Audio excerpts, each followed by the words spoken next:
Mazmur 91. Orang yang duduk dalam lindungan yang maha tinggi dan bermalam dalam naungan yang maha kuasa akan berkata kepada Tuhan, tempat perlindunganku dan kubu pertahananku, Allahku yang kupercayai. Sungguh, dialah yang akan melepaskan engkau dari jerat penangkap burung, dari penyakit sampar yang busuk. Dengan kepaknya ia akan menudungi engkau, di bawah sayapnya engkau akan berlindung. Kesetiaannya ialah perisai dan pagar tembok. Engkau tak usah takut terhadap kedahsyatan malam, terhadap panah yang terbang di waktu siang, terhadap penyakit sampar yang berjalan di dalam gelap, terhadap penyakit menular yang mengamuk di waktu petang. Walau 1.000 orang rebah di sisimu, dan 10.000 di sebelah kananmu, tetapi itu tidak akan menimpamu. Engkau hanya menontonnya dengan matamu sendiri dan melihat pembalasan terhadap orang-orang fasik. Sebab Tuhan ialah tempat perlindunganmu, yang maha tinggi telah kau buat tempat perteduhanmu. Malapetaka tidak akan menimpa kamu, dan tulah tidak akan mendekat kepada kemahmu. Sebab malaikat-malaikatnya akan diperintahkannya kepadamu untuk menjaga engkau di segala jalanmu. Mereka akan menatang engkau di atas tangannya, supaya kakimu jangan terantuk kepada batu. Singa dan ular tedung akan kau langkahi. Engkau akan menginjak anak singa dan ular naga. Sungguh, hatinya melekat kepadaku, maka aku akan meluputkannya. Aku akan membentenginya, sebab ia mengenal namaku. Bila ia berseru kepadaku, aku akan menjawab. Aku akan menyertai dia dalam kesesakan. Aku akan meluputkannya dan memuliakannya. Dengan panjang umur akan kukenyangkan dia, dan akan kuperlihatkan kepadanya keselamatan daripadaku.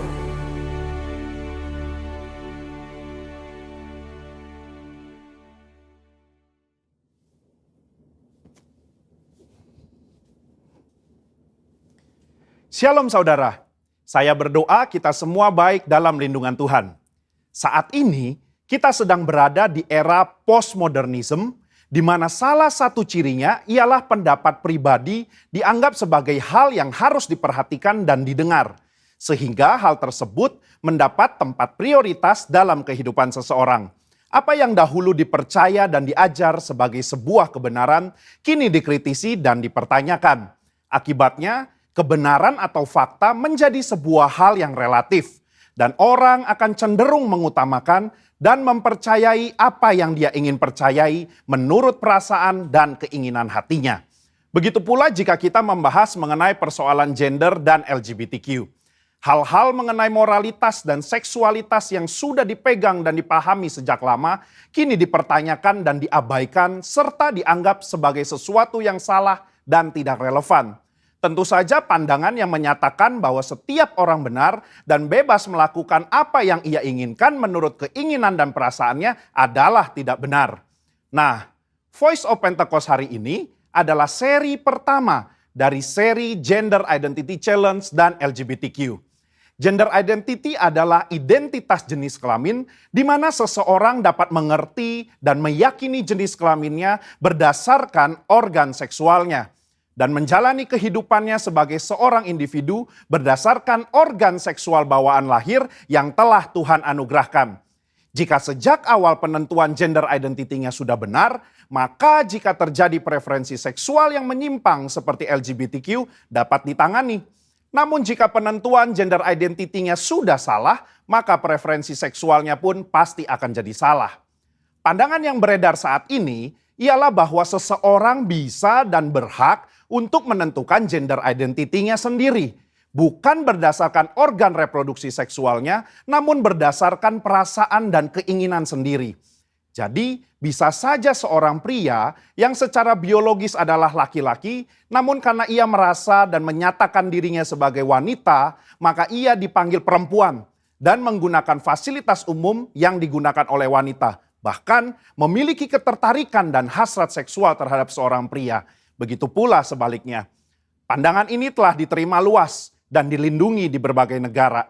Sehingga segala sesuatu yang berhubungan dengan seksualitas, gender identity, dan penyimpangan preferensi seksual termasuk LGBTQ harus diterima dan bukan merupakan sebuah kelainan.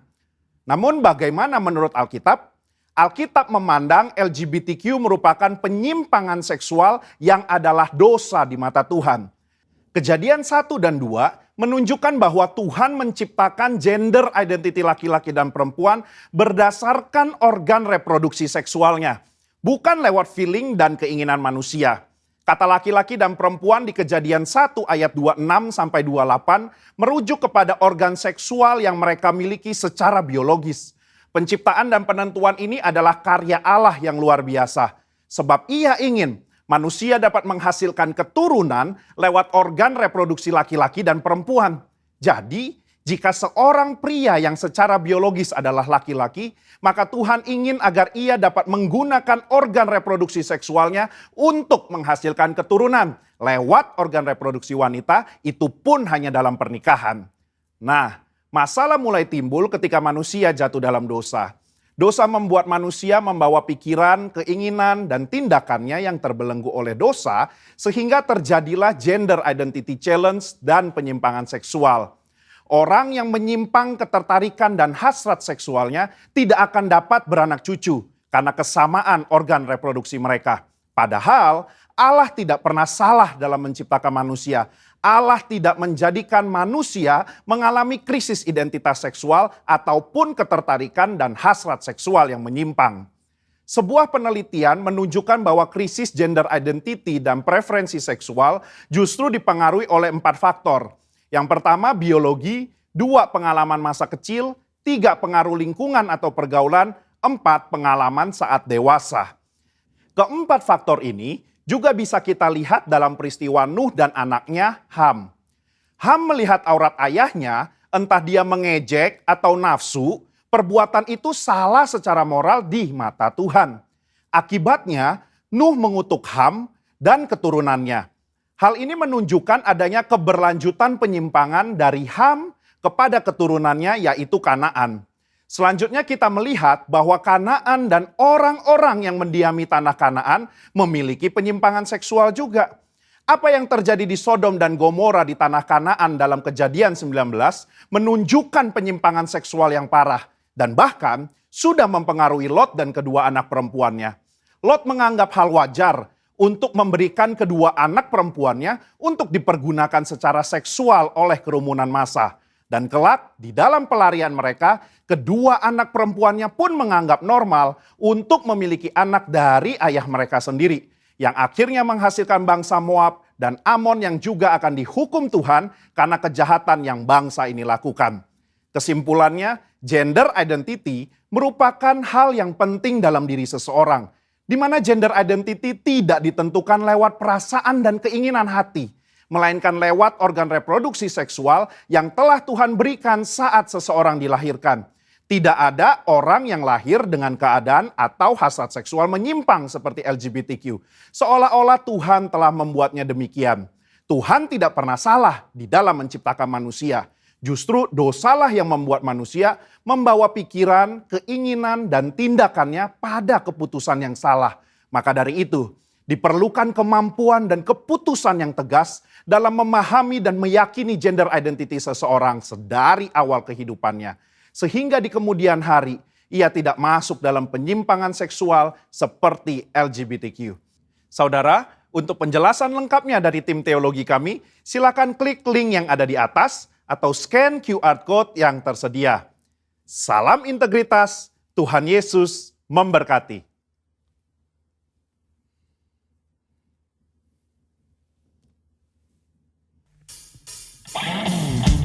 Shalom Bapak Ibu Saudara, sekali lagi shalom. Mari di rumah-rumah saat ini bersama-sama kita mau memuji Tuhan kita, sebab Dia Tuhan yang benar. Haleluya.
Tuhan yang tidak pernah meninggalkan kami umat-Mu. Sebab itu saat ini dalam hadirat-Mu Tuhan, bersama-sama kami mau datang menyembah Engkau. Sebab hadirat-Mu segalanya buat setiap kami. Mari Bapak Ibu Saudara di rumah-rumah, dimanapun Bapak Ibu Saudara berada, bersama-sama angkat suara kita sembah Tuhan. Kami menyembah-Mu, sebab hadirat-Mu segala-galanya. Hadirat-Mu itu kekuatan kami. Dalam hadirat-Mu kami disegarkan kembali. Dalam hadirat-Mu kami mengalami Engkau Tuhan.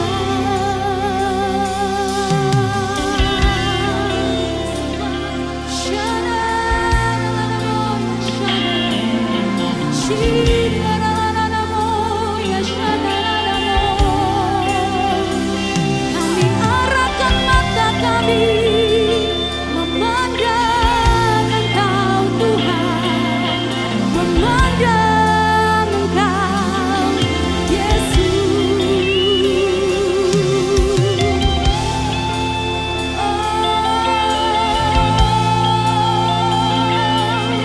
Mari sembah Dia bersama-sama Bapak Ibu Saudara. Sembah Dia, mari respon di hadirat-Nya saat ini.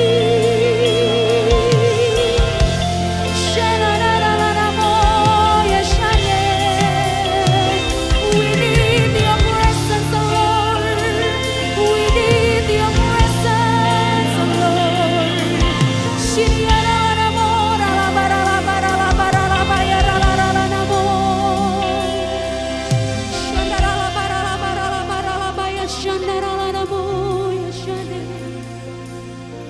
Kami tanggalkan segala beban kami di hadirat-Mu saat ini.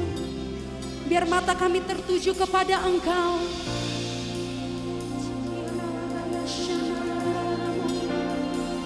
Kami respon di hadirat-Mu.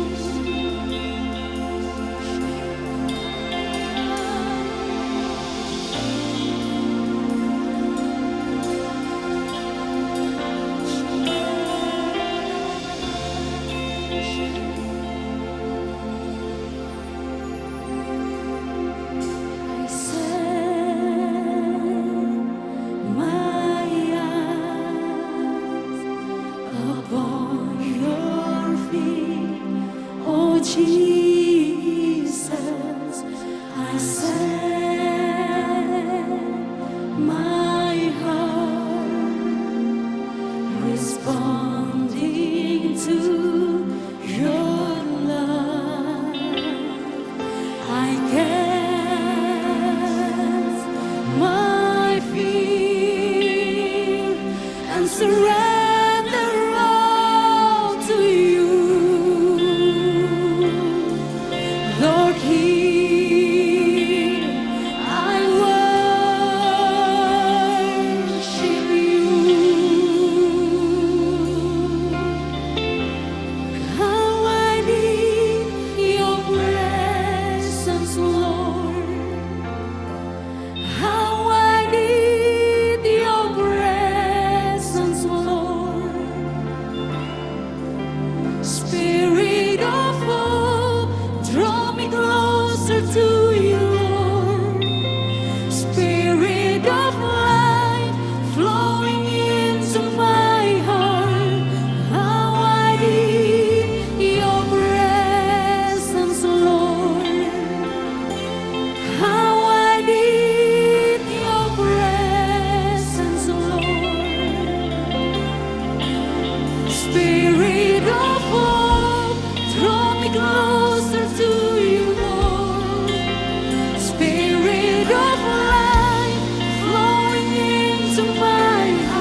lagi Tuhan.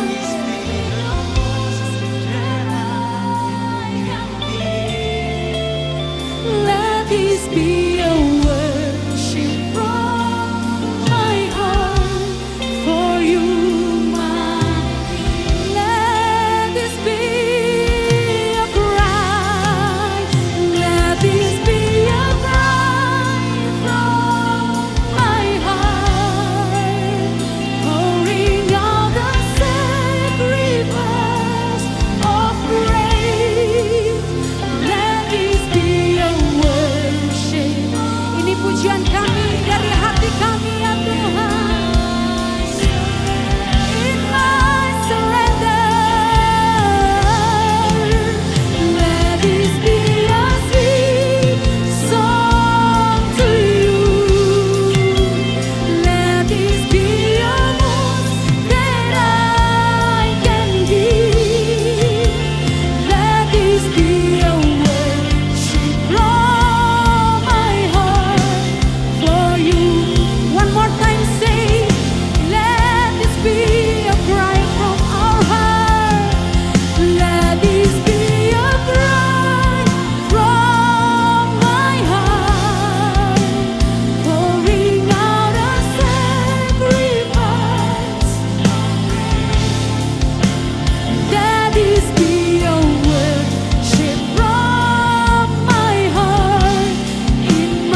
menikmati hadiratnya di rumah-rumah saat ini Bapak Ibu Saudara.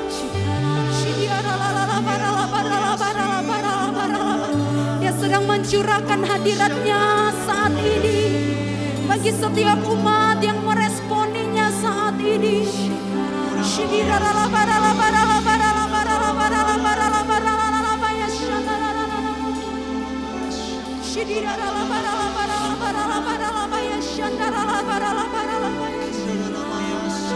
Kami panggil namamu, kami panggil namamu.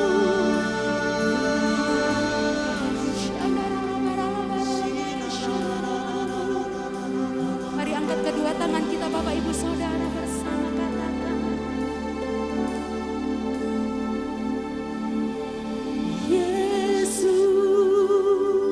ku sembah Kau, sujud di hadapan-Mu, keinginan dalam hidupku hanya untuk panggil namanya Yesus. Yesus, ku sembah Kau, sujud di hadapan-Mu, keinginan dalam hidupku hanya untuk terus panggil namanya Yesus. Yesus, Kau lihat anak-anak-Mu yang memanggil Engkau ya Tuhan.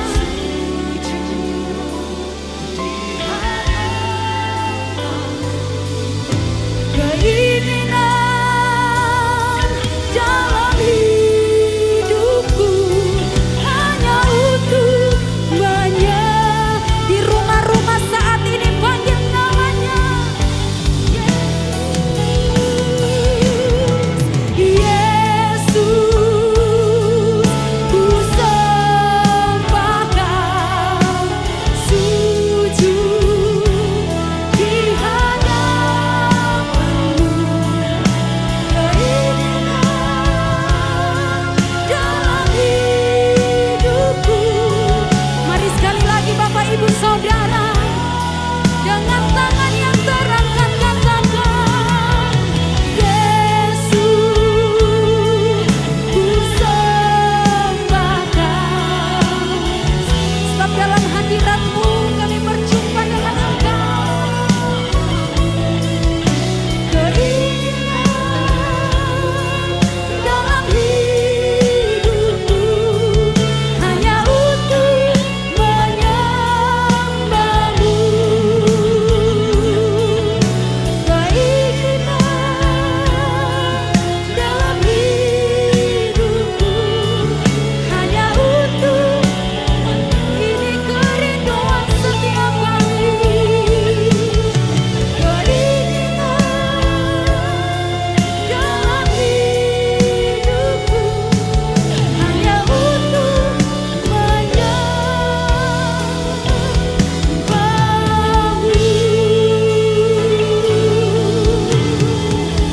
Tepuk tangan buat Tuhan kita. Haleluya. Dalam hadirat-Mu ya Tuhan, kami panggil namamu.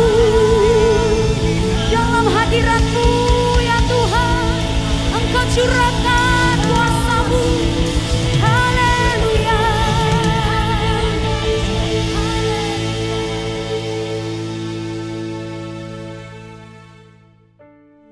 Pentakosta ketiga.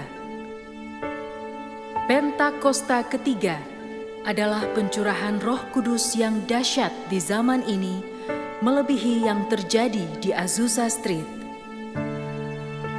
Pentakosta ketiga akan mengakibatkan penuaian jiwa yang terbesar dan yang terakhir sebelum Tuhan Yesus datang kembali. Pentakosta ketiga akan membangkitkan generasi Yeremia, yaitu anak-anak muda yang dipenuhi Roh Kudus, cinta mati-matian kepada Tuhan Yesus, tidak kompromi terhadap dosa, dan akan bergerak untuk memenangkan jiwa. Pentakosta ketiga lahir di Indonesia dan bergerak ke bangsa-bangsa. Gerakan ini dari timur ke barat dan akan kembali ke Yerusalem. Pentakosta ketiga akan memberikan kuasa untuk menyelesaikan amanat agung, dan setelah itu Tuhan Yesus datang kembali.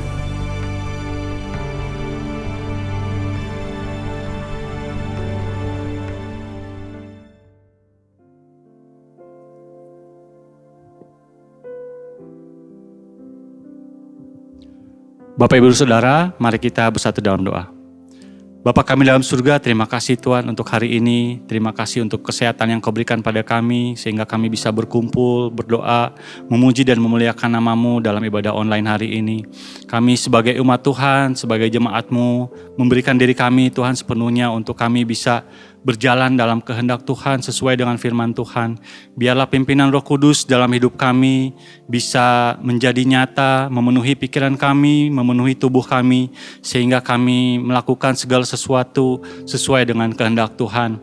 Kami berdoa Tuhan membawa saudara-saudara kami yang saat ini sedang terbaring sakit, sedang mencari pekerjaan, sedang putus harapan. Tuhan, kami berdoa ke dalam tangan-Mu. Biarlah Roh Kudus yang ada dalam mereka, dalam saudara-saudara kami ini Tuhan, menyadarkan bahwa dalam kami ada kuasa yang begitu besar yang memampukan kami untuk menerima berkat, untuk menerima segala sesuatu yang baik yang telah Engkau berikan bagi kami di dalam nama-Mu ya Tuhan. Biarlah pengurapan yang ada dalam kami memenuhi pikiran kami, tubuh kami Tuhan, agar kuasa Tuhan nyata mengalir dalam kehidupan kami, memberkati kehidupan kami, keluarga kami, lingkungan kami. Bahkan orang-orang yang belum mengenal Engkau bisa berbalik, bisa menerima Engkau sebagai Tuhan dan Juru Selamat kami. Kami juga berdoa Tuhan untuk para pemimpin kami yang telah Engkau tempatkan di tengah-tengah kami. Kami mengucap syukur Tuhan, terima kasih atas pemimpin kami. Kami berdoa Tuhan untuk gembala sidang kami, Bapak Pendeta Insinyur Niko Nyotora Harjo beserta ibu dan keluarga, serta ketiga wakilnya, Bapak Pendeta Joni Lemanto beserta ibu dan keluarga, Bapak Pendeta Kamarga beserta ibu dan keluarga, Bapak Daniel Arif beserta ibu dan keluarga. Kami mengucap syukur Tuhan atas hidup mereka Tuhan. Kau tempatkan dalam kami Tuhan, di tengah-tengah kami ya Tuhan, sehingga kami bisa hidup, bisa dipimpin, bisa mengetahui apa yang Engkau rancangkan bagi kehidupan kami Tuhan sebagai jemaat Tuhan. Kami berdoa Tuhan, biarlah urapan yang ada dalam mereka mengalir, memenuhi mereka, sehingga apapun yang mereka katakan, apapun yang mereka ucapkan bagi kami Tuhan, pimpinan Roh Kudus yang memberikan hikmat, sehingga apapun itu kami sebagai umat Tuhan mengerti dan mau mengerjakannya. Kami juga berdoa Tuhan untuk bangsa dan negara kami mengucap syukur Tuhan. Kami juga menyadari bahwa hari-hari terakhir ini Tuhan, begitu banyak yang terjadi, masalah COVID, masalah ekonomi, masalah apapun yang terjadi pada bangsa kami Tuhan. Kami percaya Tuhan, itu semua dalam kedaulatan Tuhan, itu semua dalam kendali Tuhan. Kami percaya Tuhan, apapun yang kami alami, kami dapat melaluinya bersama Engkau. Terima kasih Tuhan atas kekuatan yang Engkau berikan pada kami. Kami bawa bangsa ini ke dalam tangan Tuhan, biarlah bangsa ini bisa mengenal Engkau lebih lagi. Dan kami mau bawa pemimpin bangsa kami ini, Bapak Presiden Joko Widodo, Wakil Presiden Bapak Ma'ruf Amin, beserta para menteri dan jajaran pemerintahan dari pusat sampai daerah. Kami mengucap syukur Tuhan bahwa Engkau menetapkan mereka untuk memimpin bangsa kami ini Tuhan. Berikan hikmat, berikan roh takut akan Tuhan, berikan kuasa-Mu atas mereka Tuhan, dan berikan rencana-Mu Tuhan atas bangsa kami melalui mereka Tuhan. Biarlah apapun yang mereka putuskan, apapun yang mereka rancangkan sesuai dengan kehendak Tuhan, sehingga membawa bangsa kami ini menuju kepada suatu sukacita dan suatu pengenalan akan Tuhan yang luar biasa. Terima kasih Tuhan, kami serahkan bangsa ini ke dalam tangan Tuhan. Tidak lupa juga kami berdoa untuk para dokter dan para medis yang sedang menangani pasien-pasien COVID maupun yang umum Tuhan. Kami berdoa Tuhan, biarlah Engkau memberikan kekuatan ekstra, Engkau memberikan imun yang begitu besar Tuhan bagi mereka, agar mereka bisa menjalani tugas mereka dengan baik dan penuh dengan sukacita. Kami bawa Tuhan semua ini ke dalam tangan Tuhan, karena kami percaya hanya kepadamu lah kami bisa berseru, hanya kepadamu lah kami bisa memberikan apa yang menjadi kekhawatiran kami. Kami mau tolak segala kuasa, segala hal yang tidak berasal daripada Tuhan. Di dalam nama Tuhan Yesus, kami percaya bahwa kuasa-Mu dan rencana-Mu yang baik bagi kami. Sebentar lagi kami akan mendengarkan firman-Mu ya Tuhan. Kami persiapkan hati kami. Kami berdoa Tuhan, menyerahkan anak-Mu yang telah Kau utus untuk memberitakan firman-Mu. Biarlah hikmat, pengurapan Roh Kudus memenuhi pikiran dan mulut anak-Mu ini Tuhan, sehingga apa yang ingin Kau sampaikan pada kami dapat kami terima dan kami mengerti. Kami menerima tuntunan Tuhan, firman Tuhan bisa bertumbuh, bisa kami praktekkan dalam kehidupan kami bisa mengerti apa yang telah Engkau rancangan bagi kami, dan kami bisa tahu bahwa Engkau menjawab doa kami melalui firman-Mu. Terima kasih Tuhan, kami serahkan semuanya ke dalam tangan Tuhan, kami siap menerima firman-Mu. Haleluya, amin.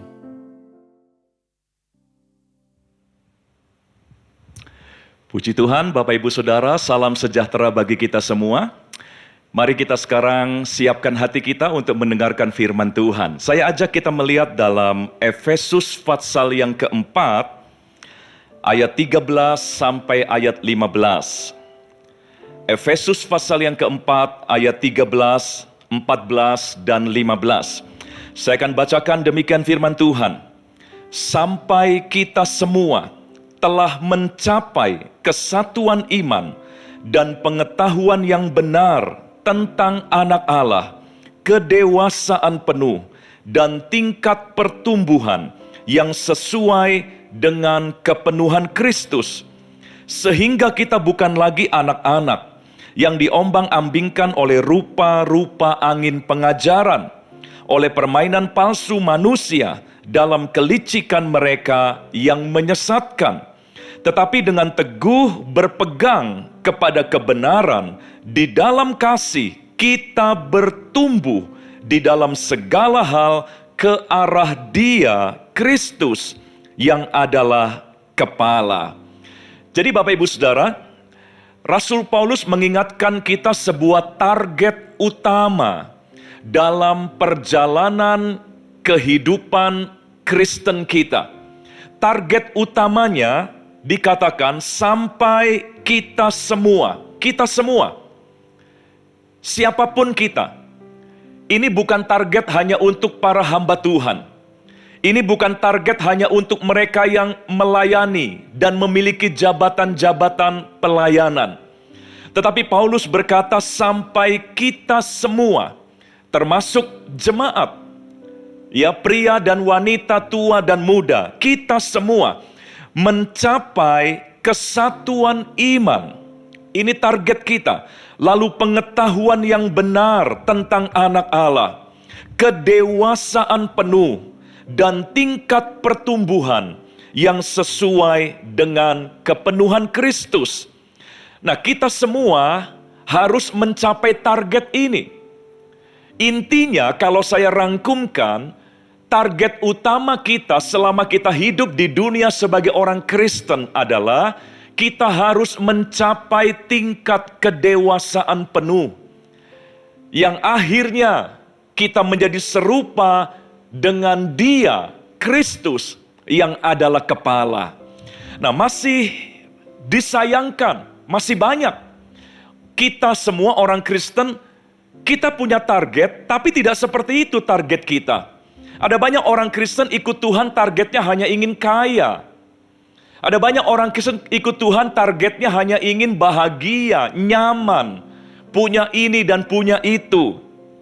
Kalau target kita hanya di situ saja, apa bedanya dengan orang dunia, Bapak Ibu Saudara? Bukankah semua itu dicari oleh orang-orang dunia juga? Bukankah semua itu juga menjadi target utama dari orang-orang yang tidak mengenal Tuhan? Semua orang ingin nyaman, bahagia, sukses, kaya, memiliki banyak hal yang baik dalam hidupnya. Nah, kita sebagai orang Kristen, kita punya target yang berbeda dengan orang-orang dunia. Mari kita kembali kepada target yang benar. Segala daya, upaya, dan semua energi rohani yang kita kerahkan adalah untuk membawa kita mencapai target tingkat pertumbuhan yang sesuai dengan kepenuhan Kristus. Ingat Bapak Ibu, dosa dalam bahasa Yunaninya adalah hamartia. Hamartia artinya meleset dari target atau miss the target, miss the mark. Jadi dosa bukan soal membunuh, berzina, mencuri, korupsi, dan sebagainya. Tetapi kalau target dalam hidup kita berbeda dengan yang Tuhan tetapkan, itu sudah termasuk dosa. Kita memang tidak membunuh orang. Kita memang tidak melakukan hal-hal yang imoralitas. Tetapi kalau target kita jadi orang Kristen hanya untuk kaya, makmur, sukses, maka kita adalah orang-orang yang miss the target, miss the mark. Itulah yang disebut dosa, hamartia. Jadi Bapak Ibu Saudara, Paulus ingin mengingatkan kita kembali. Tema besar dalam hidup kita adalah menjadi seperti Kristus. Itulah sebabnya tahun ini kita canangkan sebagai tahun integritas. Karena Kristus adalah the man of integrity. Itulah tema besar kita, menjadi seperti Kristus, bukan menjadi kaya. Tema besar kita bukan menjadi kaya, sukses, bahagia, bukan. Tapi menjadi seperti Kristus. Coba Bapak Ibu bayangkan, kalau kita mendengar kata Kristus, maka yang tergambar adalah sosok yang bagaimana?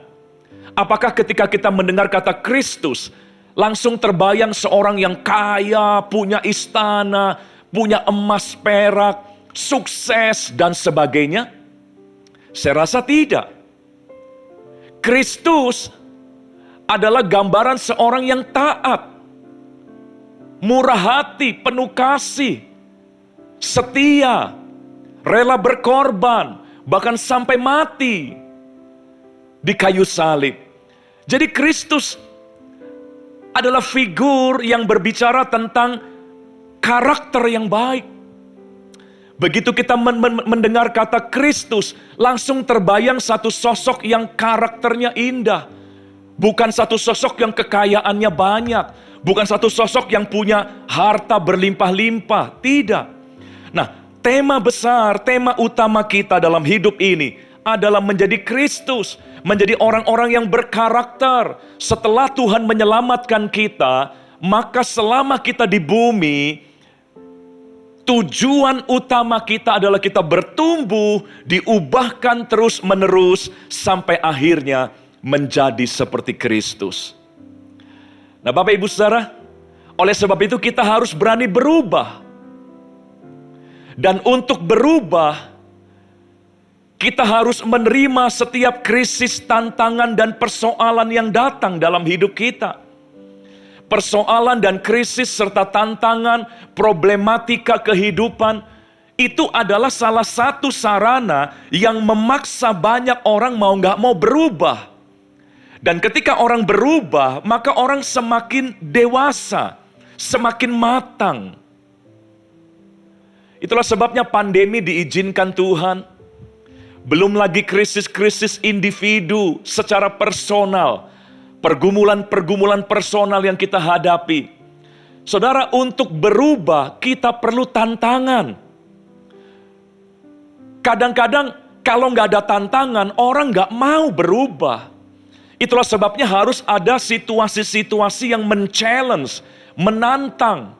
Sehingga mau nggak mau kita berubah untuk menghadapi tantangan itu. Ada sebuah kata-kata bijak dari Tiongkok.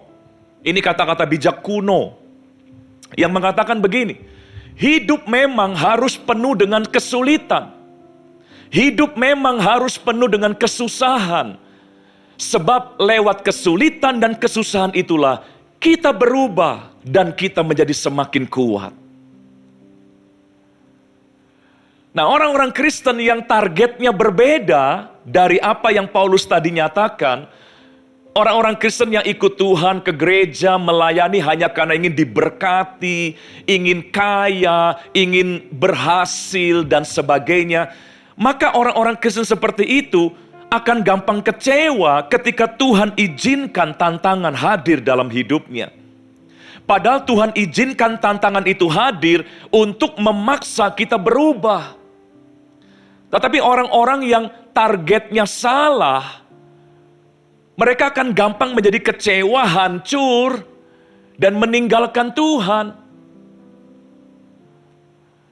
Filsuf Yunani yang bernama Aristotle, dia pernah bilang begini, we cannot learn without pain. We cannot learn without pain. Kita nggak bisa belajar untuk bisa lebih berhikmat, lebih pandai, lebih mengerti akan sesuatu tanpa adanya rasa sakit.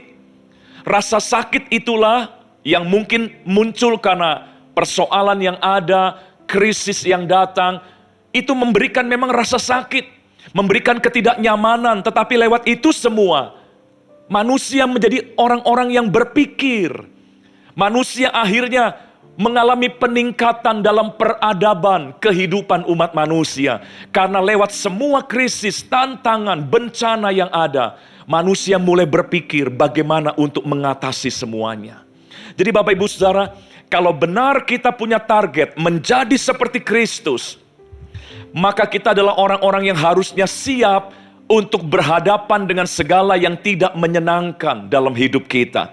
Kita tidak anggap itu sebagai kutuk, kita tidak anggap itu sebagai kerugian, kita tidak anggap itu sebagai kehinaan, tetapi kita justru menganggapnya sebagai sarana untuk kita berubah,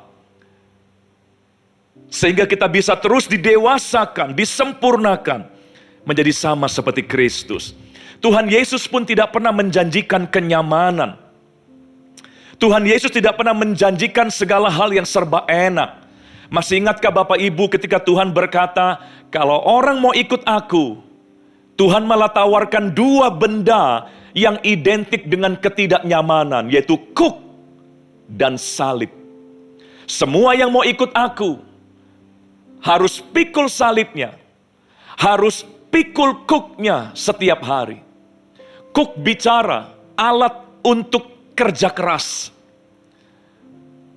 Kuk bicara tentang keringat, karena itu alat yang dipakai di ladang pekerjaan.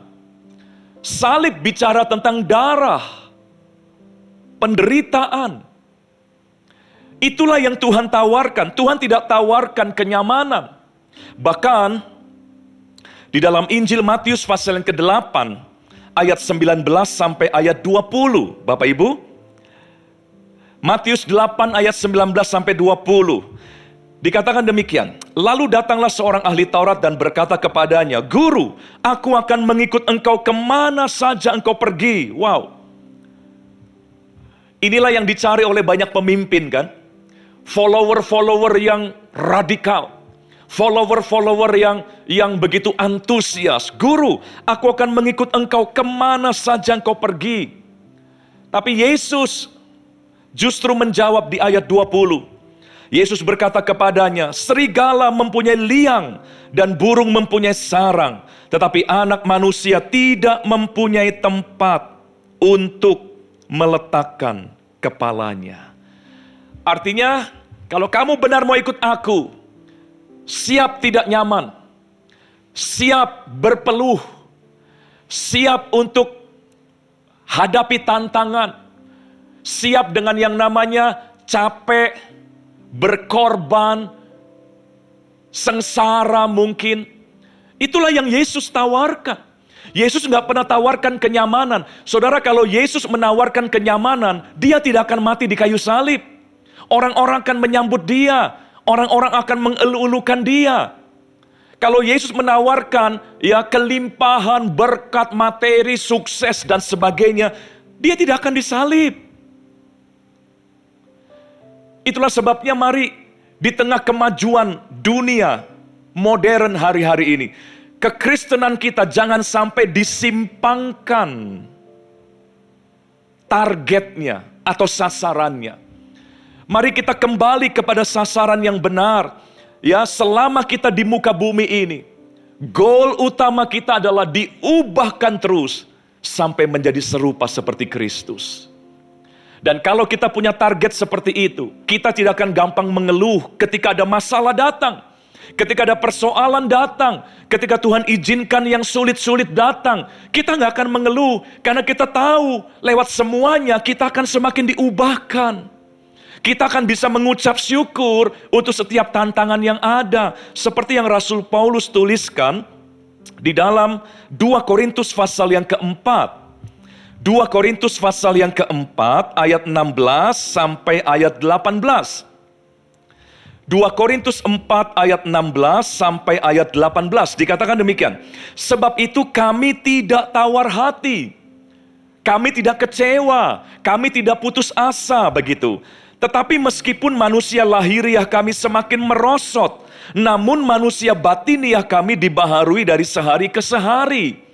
Kenapa kok Paulus tidak mengeluh, tidak merasa dirugikan, sekalipun secara fisik terjadi banyak kemerosotan dalam hidup Paulus. Secara lahiriah terjadi banyak kemerosotan. Tapi Paulus tidak tawar hati, Paulus tidak kecewa, tidak marah kepada Tuhan. Karena Paulus mengerti lewat semuanya itu manusia batiniah kami dibaharui dari hari ke hari. Inilah orang yang tahu tujuan hidupnya. Mereka hidup untuk diproses menjadi serupa seperti Kristus. Mereka hidup untuk terus dibentuk, untuk bertumbuh sampai pada tingkat kedewasaan dan kepenuhan di dalam Kristus. Makanya ketika harus ada hal-hal yang gak enak, orang seperti Paulus yang tujuan dan targetnya benar, tidak akan gampang mengeluh dan putus asa. Itu ayat 16-nya. Mari saya lanjutkan, ayat 17. Paulus bicara lagi begini. Sebab penderitaan ringan, padahal gak ringan loh saudara. Tapi Paulus anggap itu ringan. Dari mana saya tahu gak ringan? Saudara lihat aja tulisan-tulisan Paulus yang lain. Paulus bilang, karam kapal aku 3 kali, dipagut ular, kelaparan, kedinginan, ya, telanjang, keluar masuk penjara itu sudah biasa, disesah itu sudah biasa. Jadi sebetulnya berat. Tapi kenapa Paulus bisa berkata penderitaan ringan yang sekarang ini mengerjakan bagi kami kemuliaan kekal yang melebihi segala-galanya, jauh lebih besar daripada penderitaan kami. Jadi Paulus terfokus kepada hasil secara rohani yang dia akan dapatkan. Sekalipun yang jasmani merosot, tapi Paulus punya alasan untuk bersuka cita. Karena dia tahu dia semakin akan diubahkan ke dalam kemuliaan yang kekal. Lalu ayat 18 dikatakan demikian. Sebab kami tidak memperhatikan yang kelihatan, melainkan yang tak kelihatan, karena yang kelihatan adalah sementara, sedangkan yang tidak kelihatan adalah kekal. Nah saudara, kenapa kita seringkali gampang mengeluh? Kenapa kita seringkali gampang marah kepada Tuhan, kecewa? Karena fokus kita hanya ingin nyaman, ikut Tuhan hanya ingin nyaman, ingin sukses, ingin bahagia, ingin enak selantiasa. Makanya kita gampang mengeluh, dikit-dikit kita gampang kecewa kepada Tuhan. Karena target kita salah. Paulus tidak gampang mengeluh karena targetnya benar. Itulah juga yang dialami oleh orang-orang yang hebat yang ada di Alkitab. Tuhan bisa saja menghindarkan Yusuf di dalam perjanjian lama. Tuhan bisa saja menghindarkan Yusuf dari sumur. Kan dia pernah dibuang ke sumur yang kering. Dia bisa saja, Allah bisa saja hindarkan Yusuf dari penjara, dari fitnahan istri Potifar. Bisa saja Allah mau hindarkan itu. Tapi Allah tidak hindarkan itu. Justru lewat semuanya Yusuf didewasakan. Yusuf bertumbuh dewasa lewat semuanya. Dan Yusuf tidak kecewa kenapa Tuhan tidak hindarkan dia dari istri Potifar, dari kebencian saudara-saudaranya. Tidak.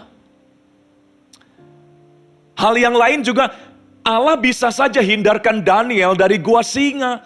Allah bisa saja hindarkan Sadra, Mesa, Abednego dari dapur api yang bernyala-nyala. Allah bisa saja hindarkan Paulus tadi dari karam kapal, dari penjara, dari aniaya dan penyesahan, bisa. Tapi Allah tidak hindarkan orang-orang hebat itu dari semua yang buruk. Karena lewat semuanya mereka bertumbuh, mereka berubah, mereka menjadi teladan, mereka menjadi orang-orang yang bisa mencerminkan kemuliaan Allah. Dan orang-orang ini tidak menyesali dan tidak kecewa, karena target mereka adalah target yang benar. Saudara, seringkali kita mengeluh karena target kita salah, impian kita salah. Jadi Kristen, impian kita hanya ingin kaya, diberkati, punya ini, punya itu, dan sebagainya. Padahal Tuhan gak pernah janjikan itu. Tuhan janjikan kuk dan salib. Mari luruskan kembali pandangan dan arah hidup kita. Yakobus pasal yang pertama, Bapak Ibu Saudara, ayat yang kedua, tiga, dan keempat. Kita lihat tulisan dari rasul yang lain. Yakobus pasal yang pertama ayat 2, ayat 3 dan ayat yang keempat. Dikatakan, saudara-saudaraku, anggaplah sebagai suatu kebahagiaan apabila kamu jatuh ke dalam berbagai-bagai pencobaan. Nah saudara, kalau target kita jadi anak Tuhan hanya ingin kaya, sukses, enak, diberkati, kita nggak mungkin bisa melakukan ayat ini. Kita nggak mungkin bisa menganggap pencobaan sebagai kebahagiaan. Kita nggak mungkin bisa menganggap krisis persoalan hidup sebagai sesuatu yang membahagiakan. Nggak bisa. Kita akan dibuat menderita karena itu semua. Tapi kenapa Yakobus mengajak kita, anggaplah sebagai suatu kebahagiaan apabila kamu jatuh ke dalam berbagai-bagai pencobaan. Ayat 3-nya dikatakan, sebab kamu tahu bahwa ujian terhadap imanmu itu menghasilkan ketekunan. Ini karakter Kristus. Dan ayat yang keempat, biarlah ketekunan itu memperoleh buah yang matang, supaya kamu menjadi sempurna dan utuh dan tak kekurangan suatu apapun juga. Jadi Yakobus berkata, kalau kamu mau menganggap pencobaan sebagai sebuah kebahagiaan, kamu harus fokus kepada hasil-hasil rohani yang akan kamu dapatkan melalui semuanya. Bukan lagi fokus kepada hal-hal jasmani, tapi fokus kepada hal-hal rohani yang akan tumbuh di kemudian hari. Ketekunan yang akan tumbuh, kesabaran yang akan tumbuh, kasih, pengharapan yang akan tumbuh. Kalau kamu fokus ke situ, seperti Paulus, fokus kepada manusia batiniahnya, bukan kepada manusia jasmaniahnya. Jadi Bapak Ibu Saudara, mari kita hindarkan dari kesusahan yang tidak perlu. Kita seringkali susah, bukan karena keadaan yang menyusahkan kita, bukan karena Tuhan yang menyusahkan kita, tapi karena kita punya target-target yang salah. Kitalah yang menyusahkan diri kita sendiri. Seorang negarawan Amerika, Benjamin Franklin, dia pernah tulis kalimat begini, berubah mungkin sulit dan gak enak, tetapi tidak berubah pasti fatal dalam hidup kita. Berubah mungkin sulit, tapi tidak berubah pasti fatal. Nah, itulah sebabnya karena Tuhan mau kita berubah, makanya Tuhan seringkali hadirkan tantangan. Saudara, kenapa ilmu pengetahuan maju? Karena ada banyak pertanyaan dan tantangan yang memaksa orang berpikir. Kenapa dunia kesehatan maju? Karena ada banyak penyakit. Kenapa dunia ekonomi maju? Karena ada banyak krisis. Semua kemajuan muncul dari yang namanya tantangan. Karena tantangan itu memaksa kita berubah.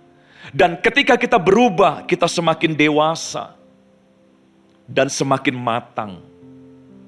Anda dan saya bisa berubah. Percayalah.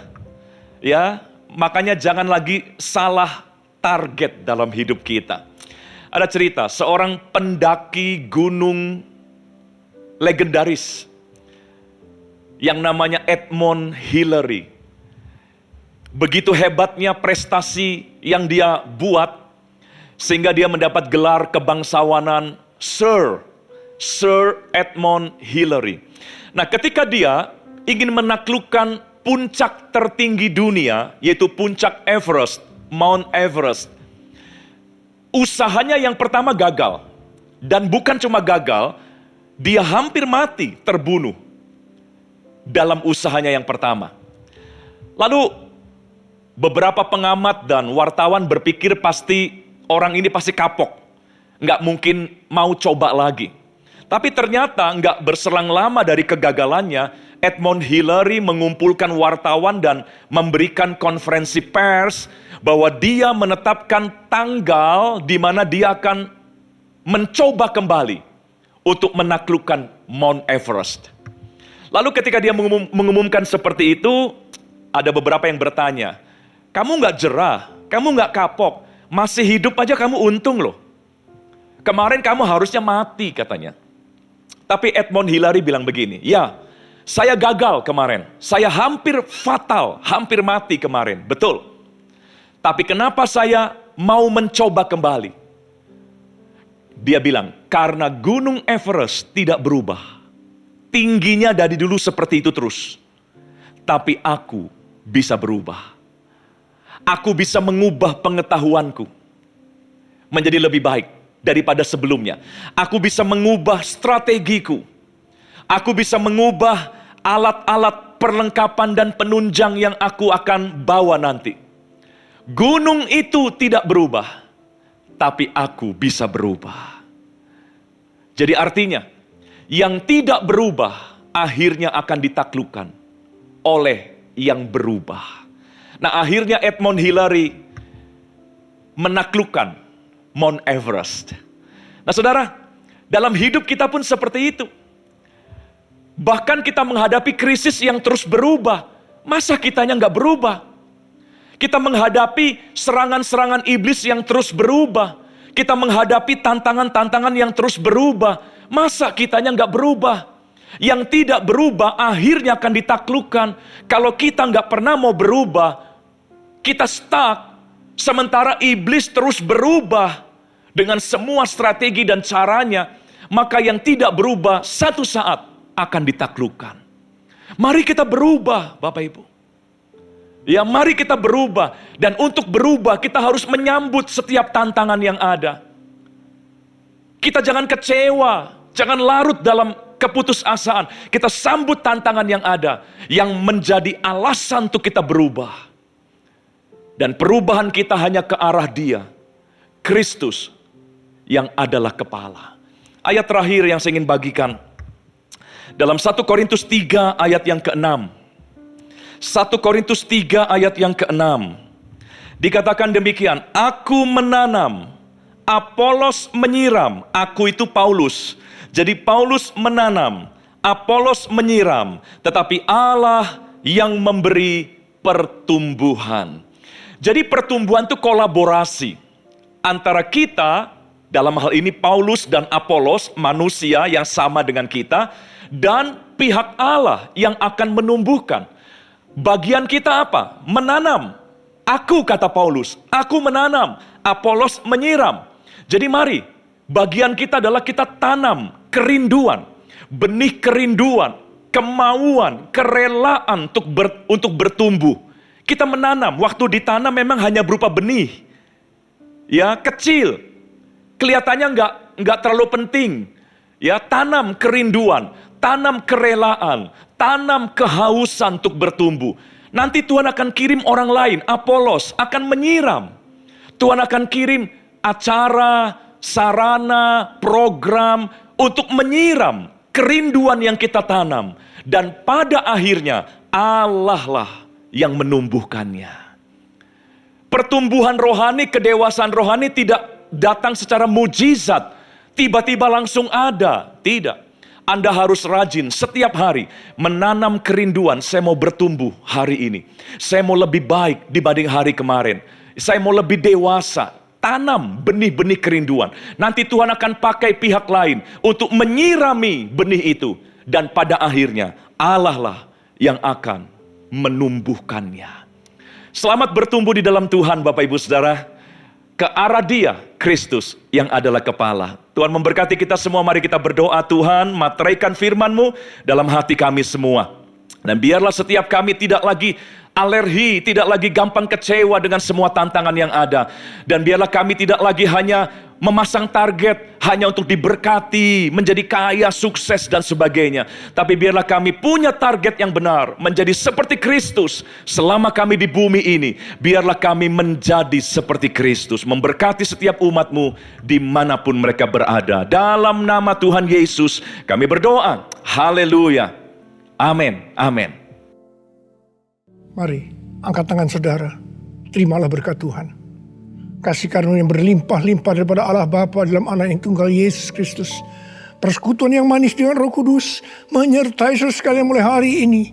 Sampai Tuhan Yesus datang menjemput kita di awan-awan dan bahkan sampai selama-lamanya.